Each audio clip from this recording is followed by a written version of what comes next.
स्वागत है आपका देश की बात में। इस बार हम देश की बात करेंगे जेडीयू महासचिव और राज्यसभा सांसद केसी त्यागी जी से। स्वागत है सर आपका देश की बात में। सर, जनता परिवार के विलय की अगर बात करें, अध्यक्ष का नाम तय हो गया, लेकिन झंडा या जो विलय जो परिवार है उसका नाम, उसके चिन्ह पे अभी तक सहमति नहीं बन पाई, क्या नहीं, कारण? ज़्यादातर सवालों पर सहमति बन चुकी है, लेकिन संपूर्ण सहमति बनने के साथ ही सभी चीज़ों की घोषणा होगी और बिहार चुनाव से पहले घोषणा होगी और बहुत जल्दी होगी। चूँकि सब लोगों की अवेलेबिलिटी हर वक्त दिल्ली में नहीं होती है, इसलिए इसमें कुछ विलम्ब लगता है। बाकी सिद्धांत रूप में हम लोगों ने तय किया है कि हम एक संयुक्त दल बनाएंगे, अपने अपने दलों के जो ढांचे हैं उन्हें समाप्त करेंगे, उसका एक बड़े दल में विलय करेंगे जिसके नेता श्री मुलायम सिंह यादव जी होंगे। तो इसमें कोई अब ज़्यादा देर की गुंजाइश नहीं है। सर, लगातार जो इसके पूरे बाकी जो और प्रोसेस है उस पर लगातार मीटिंग हो रही है झंडे के नाम के लिए, चिन्ह के नाम के लिए, लेकिन इस बीच खबर ये आ रही है कि उत्तर प्रदेश के जो मुख्यमंत्री है अखिलेश यादव जी बहुत ज़्यादा खुश नहीं है इस नहीं, मैं ऐसा नहीं मानता हूँ। कितनी सच्चाई है इस बात में? समाजवादी पार्टी के जो मुखिया हैं श्री मुलायम सिंह यादव जी, वो सब लोगों से सलाह मशवरा करते हैं। उनका एक डेमोक्रेटिक टेम्परामेंट है। मुझे 20-25 साल उनके साथ काम करने का मौका मिला है और अखिलेश यादव जी को तो और बड़ा प्लेटफार्म अपने कामों के प्रचार प्रसार के लिए मिलेगा, तो वो तो सबसे ज़्यादा प्रसन्न होने चाहिए।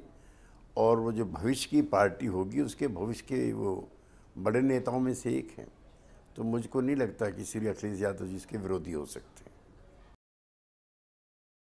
जनता परिवार के विलय के बाकी जो और स्टेप्स है वो कब तक ऐलान होने हम की लोग संभावनाएं जताई जा सकती है? 31 मई तक लगभग सब चीज़ें कंप्लीट कर चुके होंगे। चूँकि बिहार में टिकटों का बंटवारा होना और बंटवारा टिकटों का होना अपनी पार्टी भी मुश्किल होता है, लेकिन जब दूसरी पार्टियों को हम ऑन बोर्ड लेते हैं तो और भी दिक्कत होती है। अब आरजेडी को हम दोनों हैं, उसके बाद कांग्रेस पार्टी है, उसके बाद फिर कम्युनिस्ट पार्टी है। तो ये टिकट बंटवारा सबसे मुश्किल कार्रवाई होती है किसी पॉलिटिकल पार्टी के लिए, लेकिन जिस गति से हम बढ़ रहे हैं हमें उम्मीद है कि हम जल्दी इस समस्या का निदान निकालेंगे। बिहार के टिकट बंटवारे की बात कर रहे थे सर आप। जनता परिवार की अगर बात करें तो सबसे ज़्यादा फायदा बिहार में ही होने वाला है, क्योंकि हाल ही में बिहार में चुनाव है।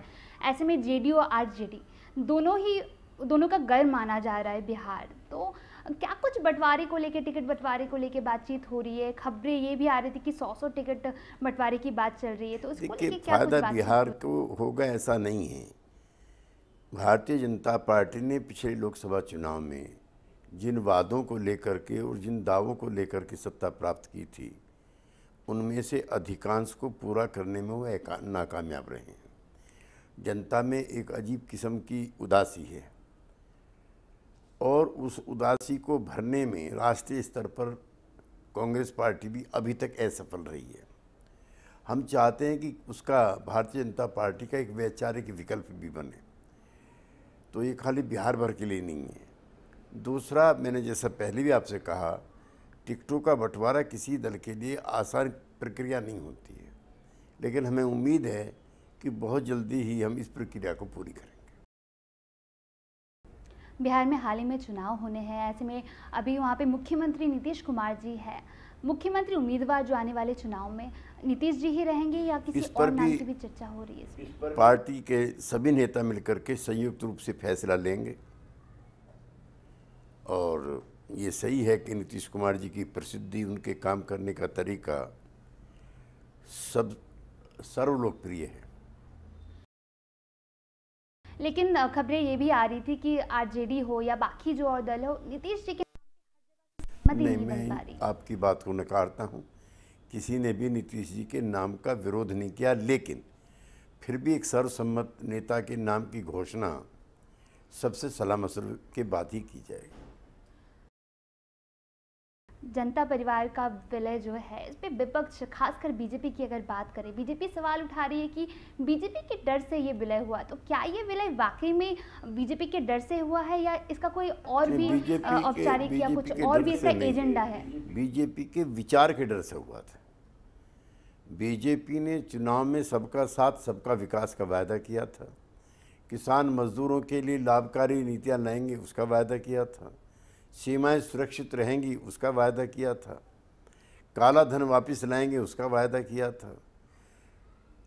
और सब वायदे तो एक तरफ गए, जो समाज का स्थापित बुना हुआ ढांचा है उस पर भी रोज़ नए तरीके से, कभी विश्व हिंदू परिषद के जरिए, कभी राम सेना के जरिए, कभी संघ परिवार के जरिए, कभी ईसाइयों के चर्च पर हमले के जरिए, कभी घर वापसी के जरिए, कभी सभी हिंदू हैं इसके जरिए उस स्थापित ताने बाने को भी भंग करने का प्रयास किया जा रहा है। तो ये देश का संविधान कहता है कि ये देश में सब नागरिकों को एक जैसे अधिकार हैं। भाजपा संविधान की मूल आत्मा पर चोट करती है, लिहाजा बीजेपी का विचार इतना जहरीला हो गया है, उसकी वजह से ये एकता हो रही है। तो सर क्या लगता है ये जनता परिवार के विलय से जो बीजेपी का जो विजय रथ है वो रुक पाएगा या दिल्ली में जो हाल हुआ था बिहार में भी? ये एक यक्ष प्रश्न है। अगर हम बिहार में भारतीय जनता पार्टी को बढ़त को रोकने में कामयाब हो जाते हैं तो पटना से गैर भाजपावाद की एक नई राजनीति को जन्म होगा।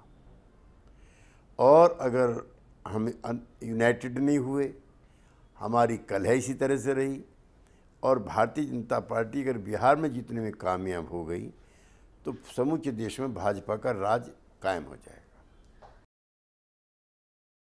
जीतन राम मांझी की अगर बात करें तो जो कुछ भी मुख्यमंत्री पद के लेकर हुआ, जिस तरीके से उनको पार्टी से निकाला गया, अब वो अपनी अलग पार्टी उन्होंने बना ली और कह रहे हैं कि तमाम सीटों पे वो चुनाव लड़ेंगे। तो क्या कुछ चुनौती मानते हैं जीतन राम मांझी को श्री नीतीश कुमार जी ने अपनी अनुपस्थिति में एक कार्यकारी मुख्यमंत्री बनाया था, लेकिन वो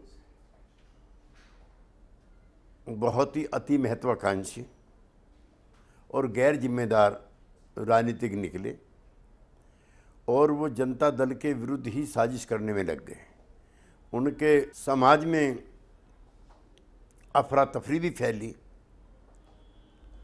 और समाज के कई हिस्सों को उन्होंने एंटागनाइज भी किया। अब वो जो दल बना रहे हैं वो भी भाजपा के इशारे पे बना रहे हैं। उनके जितने विधायक हैं सब बीजेपी में जा चुके हैं, जाने वाले हैं। किसी तरह से नए गठबंधन में नुकसान हो इसी की कोशिश में दिन भर वो लगे रहते हैं। हालांकि उनका जनाधार समाप्त हो चुका है, बीजेपी के मोहरे के रूप में इस्तेमाल हो रहे हैं। यहाँ पर अमित शाह जी से मिलकर के रोज़ नई गठबंधन के विरुद्ध साजिशों में लगे रहते हैं, लेकिन उनके किसी भी कार्यक्रम से नए गठबंधन को कोई नुकसान नहीं होने वाला। वक्त है छोटे से ब्रेक का, ब्रेक के बाद फिर मिलते हैं।